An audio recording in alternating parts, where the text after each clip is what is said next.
Jake. Yeah, Yep. Jake. I would say the majority of the shows that I've seen has been with you and Andrew Bryan. And I have to say that, yeah, there's a lot wrong with what's going on with women, but you guys tilt really hard towards it being like the women being the primary catalyst for the issues that are going on in the dating world, when it's really both. Like, there's really a lot of things that are going wrong with both genders.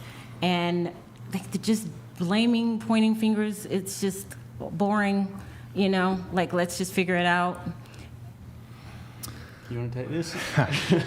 Yeah, sure. I mean, well, I don't think I actually say that. Like, Yeah. I don't actually say it's mostly women's fault when it comes to the whole, just the fuckery of the dating landscape. Although it probably is. So I'm prepared to actually have the conversation. What makes you think that they say that it's mostly women? What gives you that impression? Well, because the majority of the panelists, the majority of the panelists are women, and admittedly, some are very unfortunate in their thought processes, but I don't see men at this table who are also dumb and make dumb choices. It seems to just be like primarily the women. What do you think are some of the dumb choices that men make? What are some of those things you're talking about? Oh, there's so many. Just a few. Well, I would say, for one, doom scrolling Instagram for what they think the woman that they want. Listening to old people tell them that relationships and marriage aren't worth it. Spending too much time on devices. No social skills.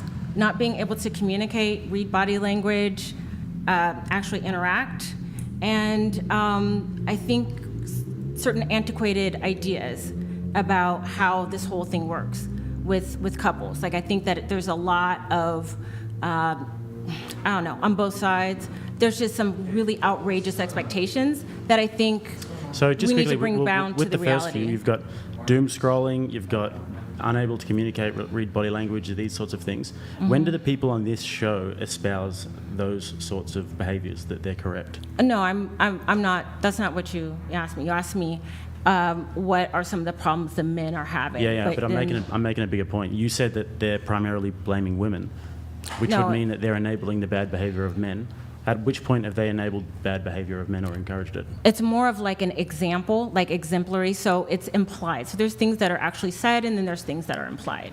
So when the men come on, it seems to be that they're going after the women. I haven't really seen them go after men with the same energy, except for there was like two guys who were in the porn industry, and they kind of ripped them. That would be a good example. Yeah. So, but for the most part, it's mainly the women and directing what men think is wrong with Do you women. think maybe it's because with the women they invite a broader cross-section of the population of women, so they get all different perspectives, whereas the men tend to, generally speaking, think a reasonably similar way? If you get like a guy like myself, Andrew Wilson, Charlie Kirk, guys like this, we all have a reasonable, with a lot of disagreements, we have a reasonably similar worldview, whereas with the girls there's a lot more to pick apart because you guys are all so different. There's like 10 of you. So you think there's just more subject matter there? I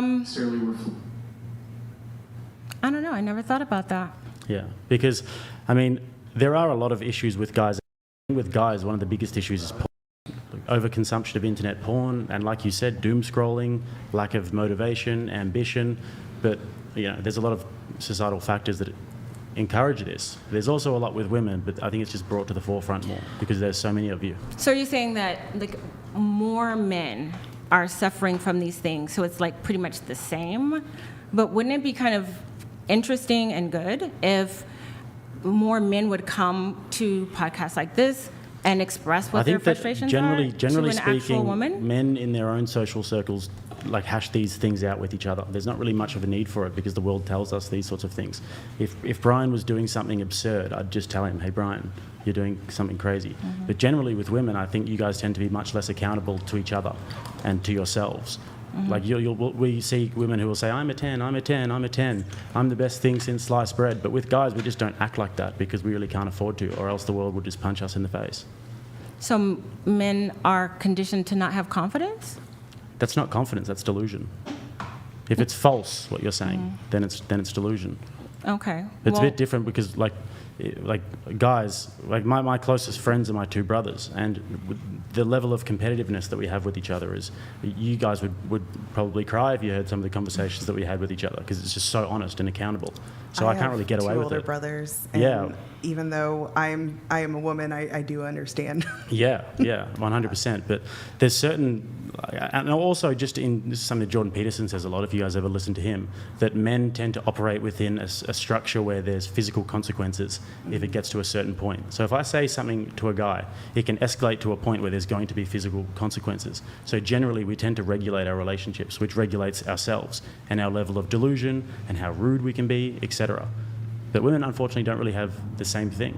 So it's interesting when the opinions are expressed. I have a question, like going back on it. Maybe I feel like there's a bunch of ways you can interpret, like rate yourself 1 out of 10. I feel like there's many ways you can interpret it.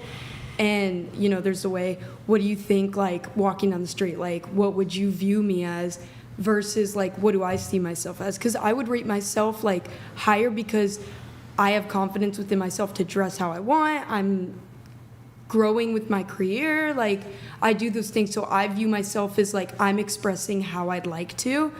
But maybe you can interpret the question of like, because I don't think that's delusion, like expressing yourself how you want and all of those things and viewing that as like a 10. But let's say... I think that the definition of delusion is if you view yourself in a way that's not compatible with how the rest of the world sees you. Well, because we have to regulate in society what is real and what isn't. And then when somebody sees themselves as a 10, and in societally, objectively speaking, there may be a 6 or a 7 or somewhere probably in the middle of the bell curve, then that would be delusion. Now, there's nothing wrong with having self-confidence and self-respect. That's a fantastic thing, and having intrinsic dignity. But I think that if you are actually a confident person, then you're confident enough to say that, I'm a 6 or a 7, or I'm not the best thing ever. Because a 10 is a remarkable feat. If you ever see a 10, you look 3 times. Correct. I could see that. Yeah. I mean, obviously everyone has different types and all of these things that could contribute to like, I might be like that person's a 10 and you might be like that person I wouldn't even say hi to, and obviously those things. And there's definitely subjective interpretations, and it's a very hard question. I might like Eastern European girls, and another guy might like Latin girls, and we might see them very different. But generally speaking, when we're looking at rating ourselves, it's on a global sort of scale, and we can get a reasonably accurate estimate of where we think we are. I could see that. But also, this is just another thing as to why it's more interesting when girls flesh out their proper worldviews, is because you guys get a lot more male attention. Like if you're a pretty girl and you have an Instagram and you post some nice photos, you're going to get a lot of attention from guys. Of course. But us, I mean, I've got a big YouTube channel that's like nearly 700,000 subscribers. I only ever get men who inbox me, guys who say, I like what you do. So, we don't have this constant flattery where we're, oh my God, I don't disagree with you on any of that. I mean, the men viewing your stuff, like you probably, I haven't seen you, I'm sorry, but you probably go on as like a male role model to these men, like women, in my opinion, like role models, like I want to look at women as my role models. Like I can respect a man and his opinion, and like I do all the time. I'm like, I watch male YouTubers, I love Ben Shapiro, I love Brett Cooper, and I look up to both, but that's probably why. But that can be an issue that with men, that they're giving women, and like she said, doom scrolling. And this is another big thing. I mentioned porn before, and things that you mentioned were all great points as well. I want to get back. But also, I'd Add say a little bit on that. that's simping is another big thing. It's like something that's heavily discouraged on this show is going to OnlyFans pages, paying for that sort of thing, and giving unrequited attention to